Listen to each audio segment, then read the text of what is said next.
एक दोस्त की पसंद की शादी हुई, लेकिन कुछ अरसे बाद ही उनके आपस में ताल्लुकात खराब हो गए। उन दोनों की एक छोटी सी बेटी भी थी। उन दिनों मेरा दोस्त काफी परेशान रहता था। अदालत में केस चल रहा था और बीवी ने खुला के लिए दरख्वास्त दे रखी थी। उस दोस्त से इजाजत ली कि एक बार हमें कोशिश कर लेने दे, शायद अल्लाह कोई सबब बना दे और घर उजड़ने से बच जाए। उसने इजाजत दे दी। हमने उसके एक बुजुर्ग कोलीग को साथ लिया जो लड़की वालों के दूर के रिश्तेदार भी हैं, और उसी वक्त दोस्त के साथ उसके ससुराल चले गए। वहां हमारी उस दोस्त की बीवी, उसकी सास और उसके ससुर से मुलाकात हुई। हमने मियां बीवी को आमने सामने बिठाकर पूछा कि आपको एक दूसरे से क्या क्या शिकायत हैं। एक कोशिश कर लेते हैं, शिकायत दूर भी हो सकती हैं।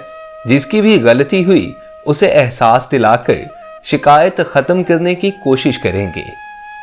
सुलह की बात चली तो उस लड़के की सास किसी को बात ही नहीं करने दे रही थी। उससे कई बार गुजारिश की कि मियां बीवी को आपस में बात करने दे, मगर वो औरत अड़ी रही। मजबूरन मैंने अपने दोस्त के ससुर से कहा कि इन्हें थोड़ी देर के लिए बाहर ले जाएं ताकि मियां बीवी बात कर सकें।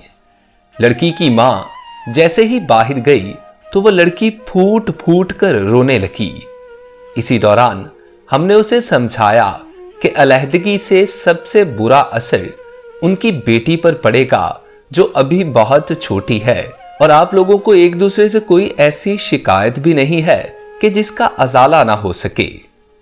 जब उस लड़की के आंसू थमे तो उसने बताया कि मुझे एहसास हो चुका है कि मेरी मां की वजह से ही मेरा घर खराब हो रहा था। खुला की दरख्वास्त भी मां की बातों में आकर दी थी। मुझे शौहर से कोई शिकायत नहीं है। उसी वक्त ही उसने अपनी बेटी को साथ लिया और अपने शौहर के साथ आ गई। आप यकीन करेंगे कि अब कई साल हो गए हैं और माशाअल्लाह वो दोनों हंसी खुशी रह रहे हैं। शादी के बाद लड़कियां अक्सर ये गलती करती हैं कि ससुराल की हर बात अपनी मां को बताती हैं, अपनी बहन को बताती हैं और उनके मशवरे पर अपना घर खराब कर लेती हैं। जब ससुराल आ गई हैं तो फिर ससुराल को ही अपना घर समझना चाहिए, और जब भी शौहर से कोई इख्तलाफ हो जाए तो बातचीत का सिलसिला कभी बंद नहीं करना चाहिए। हमारे माशरे में बढ़ती तलाक की शरह को इसी तरह कम किया जा सकता है।